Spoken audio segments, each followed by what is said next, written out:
مفيش حاجة بتبقى زي ما كانت أبداً حتى لو حاولنا نصلحها. الجملة دي بتختصر حاجات كتير عن فريد وعقده اللي شكلت حياته.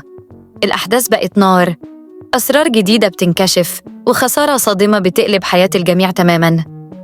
في الفيديو ده هنتكلم عن تطورات خطيرة. أسماء بتفقد طفلها في لحظة مؤلمة جداً. شيشيك بتحاول تخدع عابدين بكذبة كبيرة عن الطفل. فريد وعقدة الذنب، إحساسه بالمسؤولية بيسيطر عليه أكتر، لكن هل هيعرف يواجه الحقيقة؟ وأخيراً أسرار عن التصوير، تسريبات عن تغيير موقع تصوير طائر الرفراف وسبب مفاجئ ممكن يقلب الدنيا. خليكم معايا علشان نحكي عن كل التفاصيل ونتناقش في اللي هيحصل بعد كده. وفضلاً ادعموني بلايك ومتنسوش تشتركوا في القناة وتفعلوا الجرس عشان يوصلكم كل جديد عن التسريبات والتحليلات القادمة. ويلا نبدأ. زي ما قلت لكم في الفيديو اللي فات، للأسف الحلقة مش هتتعرض النهاردة بسبب حالة الحداد في تركيا، ولكن الحلقة الجديدة هتتذاع الأسبوع الجاي في نفس الموعد. الغريب إن حتى الأخبار البسيطة زي دي قدرت تخلي المتابعين على أعصابهم من زمان، وفريد شايل نفسه ذنب كل حاجة سيئة بتحصل حواليه. هو من الشخصيات اللي بتدفع ثمن أخطاء الماضي طول حياتها.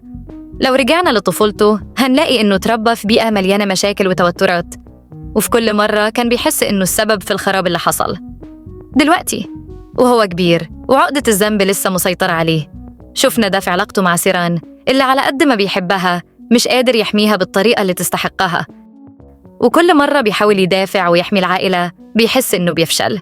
لكن السؤال الكبير، هل فريد هيقدر يواجه نفسه ويتخطى العقدة دي؟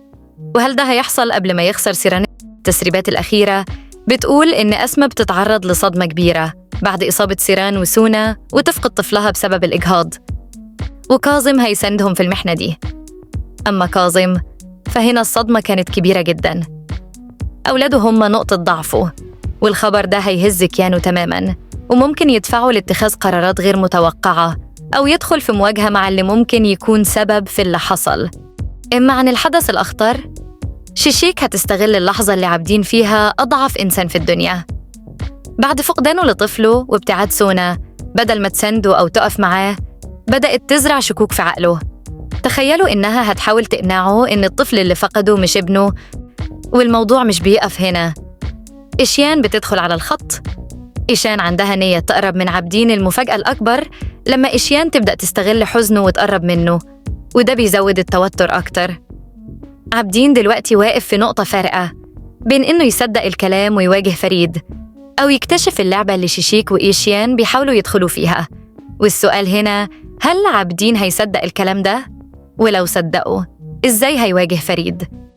الأحداث كمان بقت في أماكن مرعبة جداً.